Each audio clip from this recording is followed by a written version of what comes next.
वेळेची किंमत आणि माणसाची साथ. कधीकधी आपण विचार करतो की वेळ बलवान आहे, तर कधी वाटतं माणूस बलवान आहे. पण सत्य तर हे आहे की वेळ जेव्हा कठीण असते तेव्हाच माणसाची खरी किंमत कळते. बऱ्याचदा आपण त्या गोष्टींच्या मागे धावतो ज्या आज आहेत आणि उद्या नसतील, पण आपण त्या माणसांकडे दुर्लक्ष करतो जी उद्या असोत वा नसोत आज आपल्या पाठीशी खंबीरपणे उभी आहेत. लक्षात ठेवा, घड्याळाचे काटे बदलले की वेळ बदलते, पण संकटात दिलेला हात बदलला की पूर्ण आयुष्य बदलतं.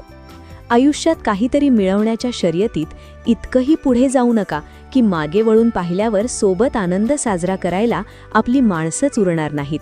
श्रीमंती ही फक्त खिशातून नाही, तर नात्यांतून आणि विचारांतून कमावली पाहिजे. कारण शेवटी आपण किती दिवस जगलो यापेक्षा आपण किती जणांच्या मनात जगलो यालाच जग जिंकणं म्हणतात. आपला दिवस आणि रात्र चिंतनशील आणि प्रेरणादायी जाओ. श्रीराम.